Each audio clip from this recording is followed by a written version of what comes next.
Hey, what's up, everybody? So, first of all, disclosure. I gotta reveal to you that it's been kind of hard ever since I started doing these thought videos or thoughts videos to think about like exciting things or, for my mind, for my unconscious mind to kind of work with different types of ideas as I usually do and talk about here, just like random ideas, that random shower thoughts, as you can say.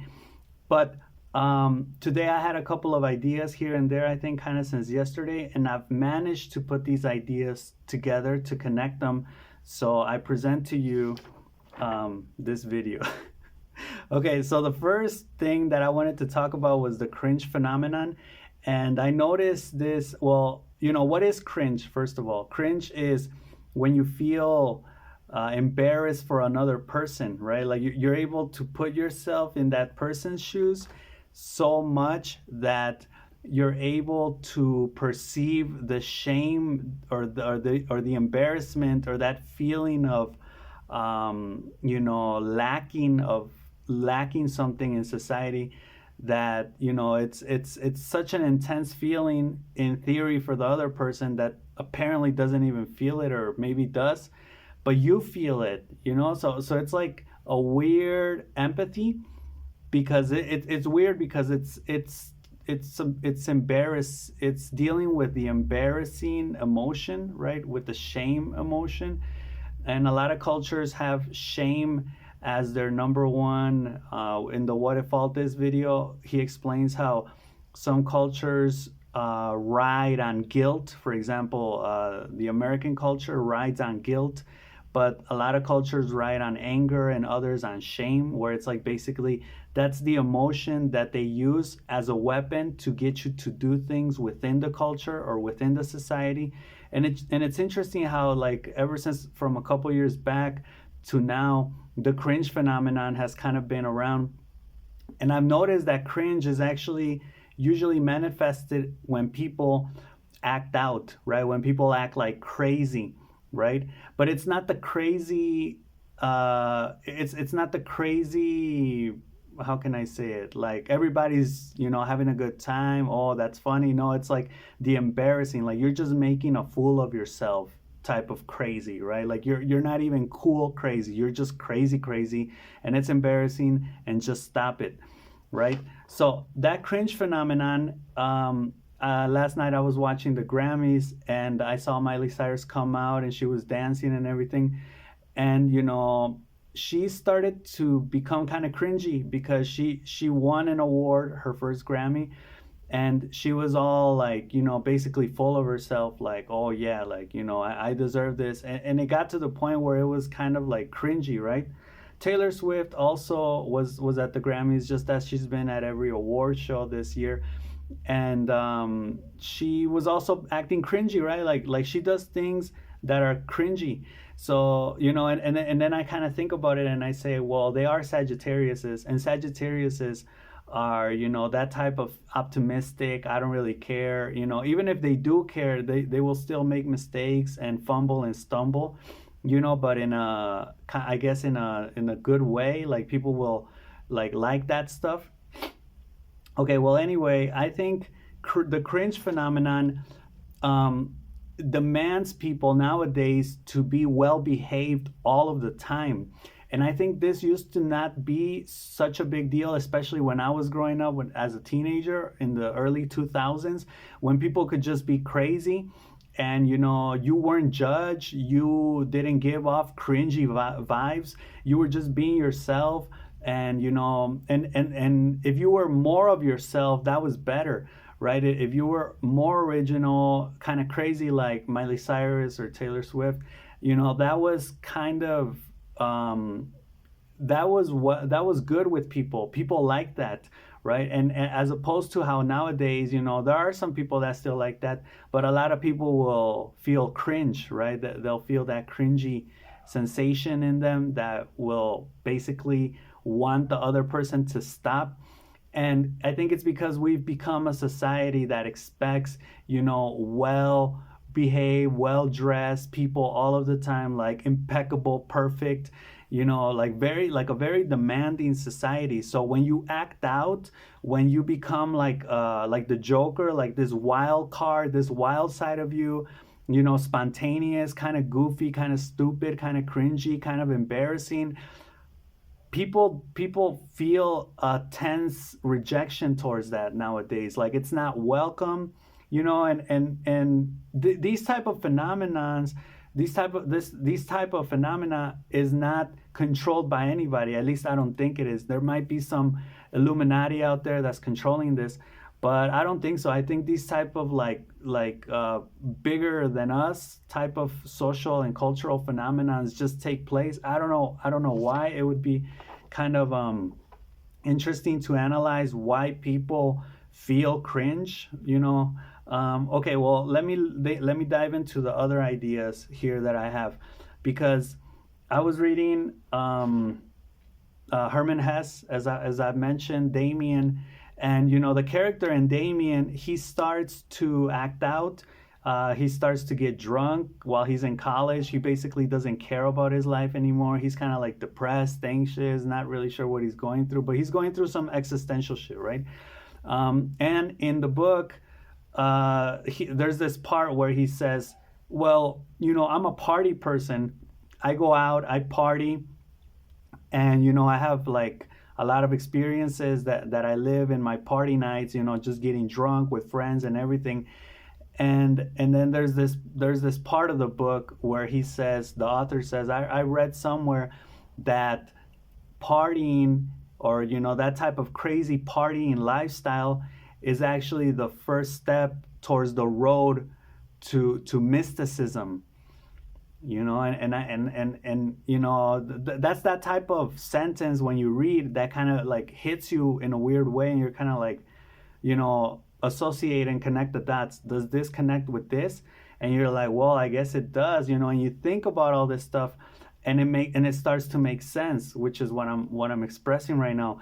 I was also reading Carl Jung, and well, his biography, and he's talking about the different types of levels that there is from the unconscious to the conscious. There's actually a video coming out real soon on the characteristics of the unconscious. It's in Spanish, but anyway, he expresses how we come, like the self, or not the self. I don't know how do you say it, because in Spanish it's el yo. El yo comes out of the unconscious. And the way you become conscious is basically by what you live. Right now, I knew a while back that babies, when babies are, just babies, they don't differentiate between their mother and themselves, right? They think that everything is just an extension of themselves, because they don't differentiate, because they don't separate, like, no, this is my body, this is my limit, that's my mom, that's the chair, that's the bed. No, like they feel like everything is a part of them, right? So then it makes sense that as you go through life, your objective to a certain extent, and especially when you're learning, is to differentiate, right? Like separate, like, okay, that's that, this is that, this is that, that's that, right? And you discriminate, you separate, and that's how you learn, actually. So like they tell you, what you think is all smushed up, separate it, start separating it, and you'll understand it better, right? You'll understand the parts, the intricacies, how everything works out. So the same can be applied in this case to how you start to become aware, right? How you start to become you, which is basically through your experiences, right? So I'm not really sure how this works, but I think it's kind of very interesting how you're gonna go from being unconscious, which is when you're like a kid, you're not conscious, you're not aware, you don't even develop your prefrontal cortex until you're like 18. So you're going to go from being unconscious to being conscious. But the way in which you do this, I guess, according to the biography of Carl Jung, and according to Carl Jung, is through the accumulation of experiences and memories you have and you live. So as you live through these experiences and you think back to these experiences with the help of your memory, is how you can become more aware of who you are, of your life, of your surroundings, of everything, right? So I think that's pretty interesting. Now, tying it back to mysticism, partying, drunk people and cringy people, I think it makes sense that we can say, as you have fewer experiences, you're also going to have less knowledge. Now, I want to throw this in there and say an experience doesn't necessarily mean to go out and do something crazy. It could be something as simple as like reading, right? Because that is an experience. Like I've had experiences reading, breakthroughs and just like things that come into my head, and I think that's awesome. So that's how you can have experiences, right? Now, I think what's happening a lot with generations, and I'm going to kind of contradict myself here, is that they're not having enough experiences, right? So if you're not having enough experiences in life, enough experience, I mean, that it's different, right? Experience and experiences.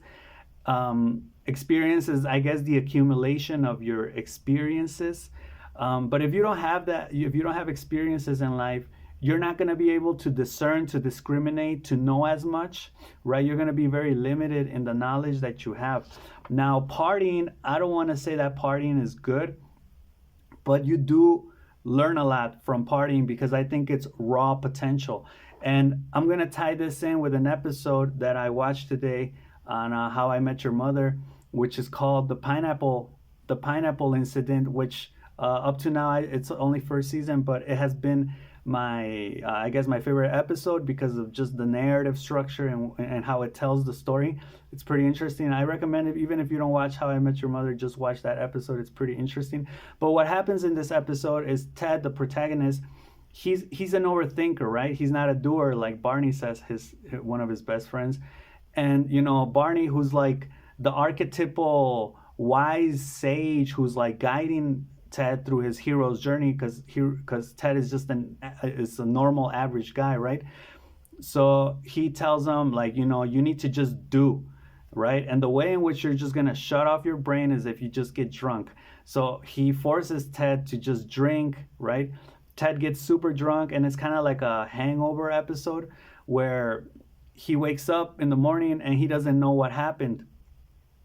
And I think to a certain extent that's gonna mark him because it's again that mysticism, like you have raw potential because things happen throughout the night when Ted is drunk and everything, and that opens the door to the unconscious, to the potential, right?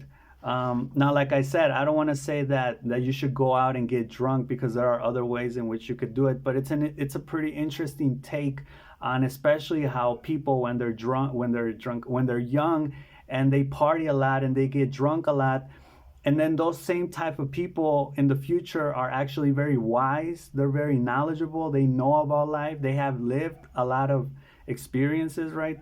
So that's kind of like, there's a correlation there. I'm not sure if it's very objective or if it's like a true or a factual correlation, but there could potentially be a correlation there. Now, the biography also said that as you start to become aware, and it makes sense, that's when you have experiences in your life and you become aware, you start to break free from your unconsciousness, and that's when your consciousness, and it's kind of amazing because at the same time as you're discerning through life and through your experiences, you become like two, right? Well, you break off, your conscious self breaks off from the unconscious, from the vast unconsciousness, which is potentially connected to the unconscious, to the collective unconscious.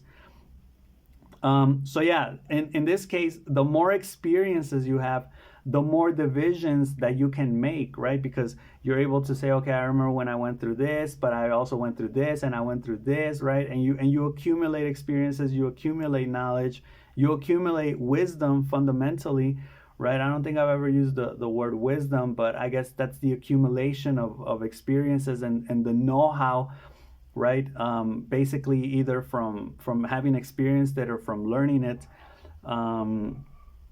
So yeah, basically how to do it, right? You can read, because even reading is an experience. So And I think this is why a lot of people will, when they're teenagers, like if you turn on any television program on TV, and you'll see a teenager program where it's like drama and drama and drama, right? And they're accumulating experiences, right? Like think of that teenager that does nothing, right? That like just doesn't have experiences, that doesn't have drama, they're I don't think they're gonna be able to differentiate that deeply, right? To discern between many things or many different ideas, because life is complex, and life demands you, like it does with the cringe phenomenon nowadays. It demands you to, it needs you to adapt to different and mold to different situations and different types of people and contexts and all this type of stuff, right? So the only way in which you're going to be able to do that is by having different experiences and getting different insight on this, right? Now here it says, with the more experiences, more divisions from when we're kids. I don't remember what this is about. Let me see if I can remember. From when we're kids. I guess it had to do with when you're, yeah, oh yeah, what I explained, from when you're kids, from when you're babies, actually, what I just said. When you're a baby, you think everything is smushed together, but then you start to differentiate, and that doesn't stop, right? Just because you get older, like it's still going on. So I think that is something worth considering, right? It really, that quote really impacted me, from Herman Hesse, which said, like partying is the party life. Eventually you got to stop, because that shit could get you killed too. But the party life is like the first step, or the first or the road towards mysticism, towards that type of sage wisdom, which makes sense, seeing as how all of that is like chaotic, and it's raw potential, right, from the unknown, from the unconscious. And yeah, just tying it in with the cringe phenomenon, I would just like to say, to conclude this video, that I hope in the future our society gets less tense about things, lets people be, allows people to be more themselves, allows people to express themselves without having to be so rigid. I think I've become a person that is very rigid, very systematic, because that's how society expects you to be, right? But I do have this craziness in me, which is where I get like my drive and my motivation to like make videos like this, or think about certain things. But I mean, look at the way I'm dressed, look at the way like I talk and everything. And I mean, you do need structure in your life too, but you can't let go of that raw potential and that craziness, right? You need to have that balance, and you need to have both things, right? That real balance, which is the unity of two opposing forces, and synthesize those things, right? So as far as the cringe phenomenon goes, I think, even though people do feel cringy, I think, good for you. Like if you're out there, being ridiculous, I really, there's a part of me that says, I applaud that, because nobody else is doing it. Everybody's, with a stick up their butt, being, anal, and being all anal retentive, and, all rigid, and, serious and disciplined and boring, right? So we do need more of that, like, just like ridiculousness, even if you embarrass yourself, right? Society's not ready for it yet. I know they aren't. But it would be good to see more of that in the future. So that's all I got for this video. Hope you enjoyed it, and I'll see you in the next one. Peace.